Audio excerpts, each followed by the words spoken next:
कयामत में माँ बेटे के काम नहीं आएगी, बाप बेटे के काम नहीं आएगा, भाई भाई के काम नहीं आएगा, रिश्तेदार रिश्तेदार के काम नहीं आएगा।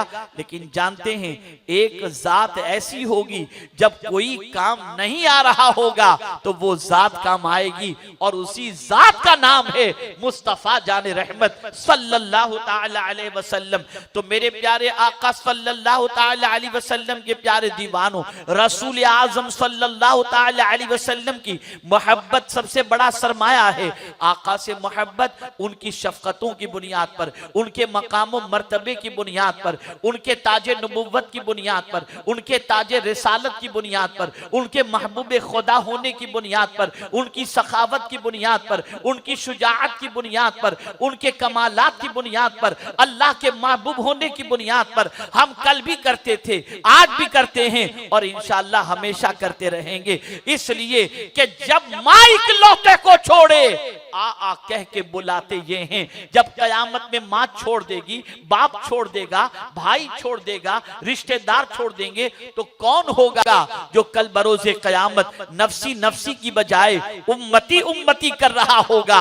वो मेरे आका होंगे, वो ताजदारे कायनात होंगे। हदीस मुबारका में है, जानते हैं आप, परेशान हाल उम्मती हजरत आदम के पास जाएंगे, हजरत आदम कहेंगे इज़हबू इला खैरी, हजरत मूसा के पास जाएंगे इज़हबू इला गैरी, हजरत ईसा के पास जाएंगे इज़हबू इला गैरी, और सब नफसी नफसी कहते होंगे। बुखारी की हदीस है, लेकिन जब हुजूर के पास जब पहुंचेंगे तो सरकार कहेंगे अना लहा, मैं उनके लिए हूं, मैं उनके लिए। तो जो न भूला हम गरीबों को रजा, याद उसकी अपनी आदत कीजिए। जो रसूल मैदाने मैशर में आए उनका काम आए, उनका मिलाद न मनाया जाए, उनका तस्करा न किया जाए, उनकी आमद की खुशी न मनाई जाए, उनकी शफकतों के तस्करे न किए जाए, उनके हयातुन नबी होने का तस्करा न किया जाए, ये कैसे मुमकिन है? ए रसूल आजम सल्लल्लाहु अलैहि वसल्लम के दीवानों, वक्त बड़ी तेजी से गुजर रहा है और खत्म होने में वक्त के सिर्फ 5 मिनट बाकी है। मैं 5 मिनट के अंदर कुछ अहम बात आपके गोश गुजार कर दूं। याद रखो मेरे प्यारे आका सल्लल्लाहु ताला अलैहि वसल्लम के प्यारे दीवानों, रसूल आजम सल्लल्लाहु ताला अलैहि वसल्लम शफकत फरमाते थे, रहमत फरमाते थे, प्यार फरमाते थे, नरमी इख्तियार फरमाते थे, आने वालों को नवाजा करते थे। सरकार सल्लल्लाहु अलैहि वसल्लम की इसी नरमी ने लोगों के दिलों को हुजूर की तरफ माइल फरमा दिया था। आज मुसलमान की पोजीशन देखें, मुसलमान का मिजाज देखें, मुसलमान का दिमाग देखें। उसको खाली देखना है तो इसी से देखें, बाइक चलाते हैं तो इतनी तेज कि जैसे किसी को उड़ा देंगे। जरा मुसलमानों को गलियों में बाइक चलाते देख लीजिए, कार चलाते देख लीजिए, सिग्नल तोड़ते देख लीजिए, रफ्तार देख लीजिए, और किसी का धक्का लग जाए तो मां बहन की गाली से तो आगाज करते हैं। क्या ये मुसलमान कहां से सीखे?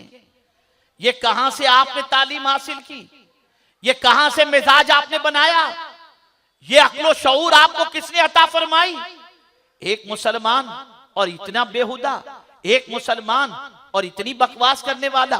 नहीं नहीं, मुसलमान ज़बान से शहद निकालता है, आग के अंगारे नहीं निकाला करता। ए रसूल आजम सल्लल्लाहु अलैहि वसल्लम के दीवानों, मेरे उस्ताद इसीलिए कहा करते हैं कि मैं 2 चीजों से मुंबई में पनाह मांगता हूं, एक शैतान मरदूद से पनाह मांगता हूं और एक बाइक वालों से पनाह मांगता हूं।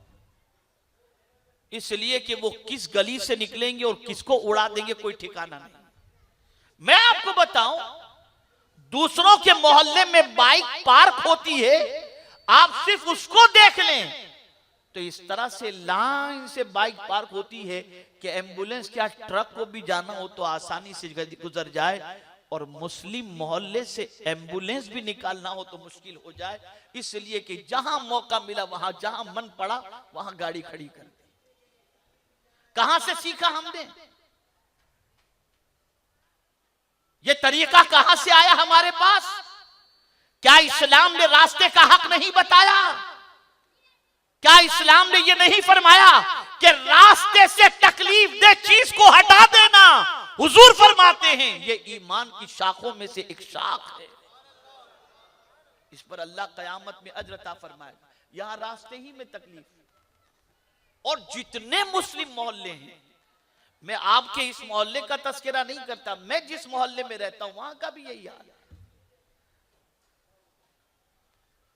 बहुत सारे कहते मौलाना कहते हैं, लोग सुनते नहीं। मैं कहता हूं जो नहीं सुनते उनको छोड़ो, आप अपनी बाइक तो सीधी पार्क करो, आप तो इतना करो। आप करेंगे तो इंशाल्लाह दूसरे भी लाइन पर आ जाएंगे, लेकिन नहीं। हमारे मोहल्ले देखो, हमारा मिजाज देखो। कोई जल्दी से हमारे मोहल्ले में दूसरा टैक्सी वाला एंट्री करने के लिए सोचता है कि कहीं हम जाएंगे ठोकर लगेगी तो मार धाड़ न कर दे, गाड़ी न तोड़ दे। ये हमारा मिजाज। हुजूर तो नरमी फरमाते थे, प्यार देते थे, दरगुजर करते थे, शफकत फरमाते थे, लेकिन हमने ये सारी चीजें छोड़ दी हैं और हमारा मिजाज बिल्कुल तब्दील हो चुका है। ए रसूल आजम सल्लल्लाहु ताला अलैहि वसल्लम के दीवानों, अगर हम ये चाहते हैं कि लोगों के दिलों में हमारी मोहब्बत पैदा हो, अगर हम ये चाहते हैं लोगों के सीनों में अकीदत का चिराग रोशन हो, अगर हम ये चाहते हैं कि लोगों के दिल के अंदर अजमत इस्लाम पैदा हो, तो हमें अपनी आदतों को चेंज करना होगा, हमें अपने मिजाज को चेंज करना होगा, हमें अपनी सोच को बदलना होगा, हमें अपने अंदाजे जिंदगी को बदलना होगा। नरमी की जिंदगी अपनाओ, शफकत की जिंदगी अपनाओ, मोहब्बत की जिंदगी अपनाओ, प्यार की जिंदगी अपनाओ, हुस्न अखलाक की जिंदगी अपनाओ।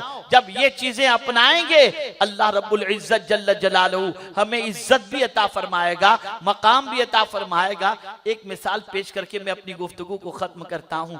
बाप पालता है अपने बच्चे को। बाप की सिचुएशन ये है कि एक बाप जो है सुबह से लेकर शाम तक मेहनत व मशक्कत करता है, पैसे कमा के लाता है। उसे बच्चे की फीस का टेंशन, उसे बच्चे के यूनिफॉर्म का टेंशन, उसे बच्चों के कपड़े का टेंशन, उसे बच्चों की शादी का टेंशन, उसे बच्चों की तालीम का टेंशन, उसे बच्चों के खाने पीने का टेंशन, उसे बच्चों के इलाज और मुआवजे का टेंशन। लेकिन मैं हैरान हूं कि जब बच्चे को पैर में चोट लगती है तो अब्बा की बजाय अम्मा ही कहता है, मां कहकर पुकारता है। सुबह से लेकर रात तक तेरा बाप न धूप देखता है, न परेशानी देखता है, तेरे लिए कमा के लाता है, और मां तो घर में तैयार जो राशन होता है रोटी पका के तुझे खिला दी। लेकिन तकलीफ आई तो मां क्यों? तो सुन लो, उसकी वजह यह है कि जो प्यार मां देती है उतना प्यार बाप की तरफ से नहीं मिल पाता। जो शफकतें मां की तरफ से मिलती हैं वो किसी और की तरफ से नहीं मिल, तो जिसकी तरफ से शफकतें मिलती हैं आदमी उसको मुसीबत में याद करता है। अब यहां अगर कोई या रसूल अल्लाह कहने पर शिर्क कहे तो सिर्फ एक सवाल पूछता हूं, आप जिस मदरसे में पढ़े हो उस मदरसे में आपको कभी उस्ताद ने डंडा मारा हो तो आपने वहां माँ कहकर तो पुकारा होगा। माँ आपके घर में या शायद कब्रिस्तान में पहुंच गई, लेकिन उस्ताद ने मारा तो आपने माँ कहकर पुकारा, तो आपके उस्ताद ने ये नहीं कहा कि तू शिर्क कर रहा है, माँ घर में बैठी है दूर से क्यों पुकार रहा है। इसलिए वो पुकार रहा है कि माँ को पुकारने पर उसके दिल को सुकून मिल जाता है। तो मैं पूछता हूं, जब दूर से माँ को पुकारना शिर्क नहीं हो सकता तो जिसको अल्लाह ने सरापा रहमत बनाकर भेजा उस रसूल को पुकारना कब शिर्क को बिदात हो सकता है।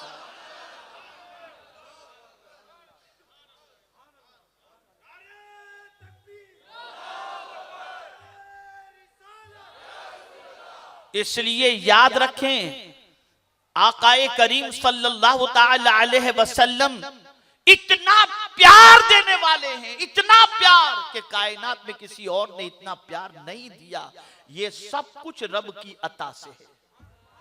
सबसे ज्यादा मेहरबानी करने वाली जात मेरे रब की है, और यही वजह है कि सुबह से लेकर रात तक उसकी नाफरमानी करने के बावजूद भी जब दुआ के लिए हाथ उठाते हैं, ए अल्लाह करम फरमा दे। अरे नादान, सुबह से लेकर रात तक तूने कुदरत की नाफरमानी की, अब दुआ के लिए हाथ उठाकर उसी से मांग रहा है, तो उसका जवाब होगा, मैं गुनहगार सही लेकिन मेरा रब तो रहमानो रहीम है।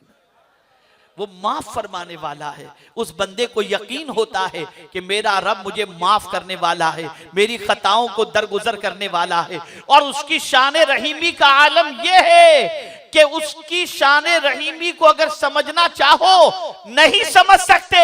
उसकी शान का आलम यह है कि मां के शिकम में जब थे, मां के शिकम में जब थे, तब भी मेरा मौला वहां हमें रिज़्क़ अता फरमा देता, वहां भी रिज़्क़ अता फरमाता। क्या शान है मेरे करीम की, क्या शान है मेरे करीम की। ऐ रसूल गिरामी वक़ार सल्लल्लाहु ताला अलैहि वसल्लम के प्यारे दीवानों, अल्लाह रहमानो रहीम है और उसी की अता से मेरे मुस्तफा रहमतुल लिल आलमीन है। और उसी ने फरमाया फबिमा रहमतिम मिनल्लाहि लिंत लहुम, अल्लाह की रहमत से आप नर्म दिल हो इसलिए ये आपके करीब हैं। वलौ कुन्त फज़्ज़न गलीज़ल क़ल्ब लनफ़द्दु मिन हौलिक, अगर मेरे महबूब आप सख्त दिल होते तो ये सब आपके करीब से चले गए होते। पता ये चला जहां नरमी होती है वहां लोग पहुंचते हैं, और जहां सख्त दिल इंसान हो उसके पास कोई नहीं पहुंचता। ए रसूल आज़म सल्लल्लाहु ताला अलैहि वसल्लम के दीवानों, ये बात अच्छी तरीके से जहन में महफूज कर लें। अल्लाहु अकबर। मेरे प्यारे आका सल्लल्लाहु ताला अलैहि वसल्लम के प्यारे दीवानों, अगर कोई नरमी से चल रहा हो तो आदमी के दिल में उसकी मोहब्बत होगी। कोई यूं चल रहा हो तो आदमी कहेगा बड़ा सख्त दिल इंसान लग रहा है। अल्लाह अकबर। मेरे प्यारे आका सल्लल्लाहु ताला अलैहि वसल्लम के प्यारे दीवानों, रसूल गिरामी वक़ार सल्लल्लाहु ताला अलैहि वसल्लम बहुत ही नर्म मिजाज थे। और सरकार सल्लल्लाहु अलैहि वसल्लम ने सहाबा की तरबियत भी फरमाई, उनके दिल को भी नर्म किया। और यही वजह है कि सहाबा हुजूर की बारगाह में हाजिर होते, कभी किसी की तकलीफ पर उनको तकलीफ महसूस न हो तो सहाबा बेचैन हो जाते। एक सहाबी हुजूर की खिदमत में हाजिर आए, अर्ज करते हैं या रसूल अल्लाह सल्लल्लाहु अलैहि वसल्लम, मेरा दिल थोड़ा सा सख्त महसूस होता है, सरकार मैं अपने दिल को नर्म करने के लिए क्या करूं।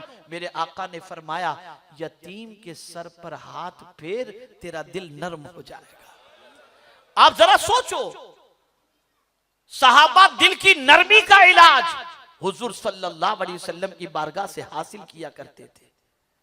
और मेरे आका सल्लल्लाहु अलैहि वसल्लम ने फरमाया जिस किसी को नर्म दिल मिल गया उसे मेरी रहमत से कुछ हिस्सा मिल गया। अब अगर यहां कोई कहे कि हर जगह नरमी, तो नहीं। उम्मुल मुमिनीन हजरत आयशा सिद्दीक़ा रज़ियल्लाहु ताला अन्हा इरशाद फरमाती हैं कि आकाए करीम सल्लल्लाहु ताला अलैहि वसल्लम शरीयत के मामले में और अल्लाह के हुदूद के मामले में किसी की रियायत नहीं करते थे। वहां किसी की रियायत, लेकिन बात अगर अपनी जात की आए तो मुस्तफा माफ कर दिया करते थे। लेकिन बात जब खुदा की जात की आए तो मुस्तफा वही करते थे जो करने का कुरान में हुक्म आया है। मेरे प्यारे आका सल्लल्लाहु अलैहि वसल्लम के प्यारे दीवानों, जहां शिद्दत का हुदूदुल्लाह की पामाली की वजह से हुक्म है वहां पर शिद्दत जरूरी है। और जहां आपसी मामलात हो तो वहां सहाबा किराम की जो सिचुएशन कुरान ने बयान की, रुहमाउ बैनहुम, आपस में वो नर्म दिल हैं, तो वहां नरमी के हवाले से हुक्म दिया गया। तो ए रसूल गिरामी वक़ार सल्लल्लाहु ताला अलैहि वसल्लम के दीवानों, सोच बदलो। बाज बच्चों का ऐसा होता है कि बाप के घर में एंट्री करते ही वो जल्दी से छुप जाते हैं, डर जाते हैं। बीवी सहम जाती है, घर वाले सहम जाते हैं कि अब्बा हुजूर तशरीफ लाए। अब अब्बा हुजूर आए कि जल्लाद आए, यही नहीं समझ में आता। ऐसा मिजाज आदमी बना के रखता है कि देख के घर वाले डर जाएं। पता नहीं ये कहां से सीखा है। याद रखें मेरे प्यारे आका सल्लल्लाहु ताला अलैहि वसल्लम के प्यारे दीवानों, घर में मुस्कुरा कर के दाखिल होना और घर वालों का मुस्कुरा कर इस्तकबाल करना, यह मेरे मुस्तफा की सुन्नत मुबारका है। आकाए करीम सल्लल्लाहु अलैहि वसल्लम को तो दूसरों के बच्चे लिपट जाया करते थे। आज बहुत सारे ऐसे सख्त दिल बाप हैं कि उनके बच्चे ही उनसे लिपटने के लिए तैयार नहीं। सोच बदलो, फिक्र बदलो, नजरियात बदलो, ख्यालात बदलो और तबीयत की जिंदगी न गुजारो, मुस्तफा प्यारे की शरीयत और सुन्नत के मुताबिक जिंदगी गुजारो। आप जब मिजाज तब्दील करेंगे, सोच तब्दील करेंगे और नफ्स को कुचल कर आकाए करीम सल्लल्लाहु अलैहि वसल्लम की तालीमात के मुताबिक जिंदगी गुजारेंगे और घर के माहौल को बनाने की कोशिश करेंगे तो इंशाअल्लाह अज़ीम दुनिया भी संवर जाएगी और आखिरत भी संवर जाएगी। मेरे प्यारे आका सल्लल्लाहु अलैहि वसल्लम के प्यारे दीवानों, हुजूर सल्लल्लाहु ताला अलैहि वसल्लम को, आपके आदाते करीमा को हमें अपनी जिंदगी में शामिल करना चाहिए ताकि उन आदात व अखलाक को अपनाने की बुनियाद पर अल्लाह रब्बुल इज्जत जल्ल जलालहू हमें दुनिया में भी इज्जत अता फरमाए और आखिरत में भी इज्जत अता फरमाए। तरीके मुस्तफ़ा को छोड़ना है वजह बर्बादी, इसी से कौम याद रखो हमें करनी है शहनशाह बतहा की रजा जोई। अपने हो गए तो रहमते परवरदिगार अपनी, हमें जो है किसी और की गुलामी, आज़म सल्लल्लाहु अलैहि वसल्लम की गुलामी और उनके तरीके पर चलने की हमें कोशिश करनी है। इससे इंशाअल्लाह अज़ीम हमारी दुनिया और आखिरत दोनों संवर जाएगी। हमारी तबाही, हमारी बर्बादी, हमारी परेशानी और हमारे जवाल का सबसे बड़ा सबब यह है कि ताल्लुक बिर रसूल कमजोर हो चुका, मोहब्बत रसूल में हम कमजोर हो गए और अखलाक नबवी सल्लल्लाहु ताला अलैहि वसल्लम को हमने पसे पुष्ट रख दिया। यही वजह है हमारी तबाही और बर्बादी की। हम इन चीजों को अपनाएंगे तो अल्लाह कोई भी इज्जत अता करेगा। तारीख बताती है जिन्हें चलने का सलीका नहीं आता था, दामने मुस्तफ़ा थाम लिया उन्होंने और सुन्नत मुस्तफ़ा पर चले तो दुनिया की इमामत उनके हाथों में आ गई। आप जरा सोचो, मुस्तफ़ा प्यारे की गुलामी की वजह से अल्लाह दोनों जहां में इज्जत और सरबुलंदी अता करता है। इसलिए हमें किसी और के तरीके पर नहीं चलना, रसूल आज़म सल्लल्लाहु अलैहि वसल्लम के तरीके पर चलना है। आप कुमकुमे भी लगाएं, मिलाद शरीफ की महफिलें भी मुनक़िद करें, आका की अजमत के तस्करे भी गुनगुनाएं, लेकिन साथ ही साथ 5 वक्त की नमाज की पाबंदी भी करें, गुनाहों से भी अपने आप को बचाएं, किसी मुसलमान को अजियत देने से भी गुरेज करें। और ये कुमकुमे लगाना या खुशी का इजहार करना, ये आपके पास जितनी दौलत जमा है ना, उन सारी दौलत से बेहतर है अल्लाह के रसूल की आमद पर खुशी मनाना। कुल बिफज़लिल्लाहि व बिरहमतिही फबिज़ालिका फ़लयफ़रहू हुवा खैरुम मिम्मा यजमऊन, ये कुरान का फरमान है। लेकिन इस्लाम ने हमें खुशी मनाने का तरीका भी अता फरमाया है। हुदूद शरीयत में रहकर खुशी मनाएं, बावजूद जुलूस में निकलें, नमाज का वक्त हो नमाज अदा करें, दुरूद शरीफ की कसरत करें। ऐसी कोई हरकत न करें कि गलती हम करें और बदनाम हुजूर का जुलूस हो या मिलाद मुस्तफ़ा सल्लल्लाहु अलैहि वसल्लम के हवाले से लोग बुरा भला कहें। बल्कि हम सारे काम ऐसे करें जिस काम के करते को देखकर लोगों के दिलों में अज़मत रसूल पैदा हो, मोहब्बत रसूल सल्लल्लाहु अलैहि वसल्लम पैदा हो। अल्लाह रब्बुल इज़्ज़त आकाए करीम सल्लल्लाहु अलैहि वसल्लम के सदक़ो तौफ़ैल मुझे आपको सबको कुरान और हदीस पर अमल की तौफीक नसीब फरमाए। मैं अपने नौजवान भाइयों से ख़ास तौर पर रिक्वेस्ट करूँगा, बराए करम आप बाइक चलाओ ना तो ज़रा दूसरों का ख्याल करो।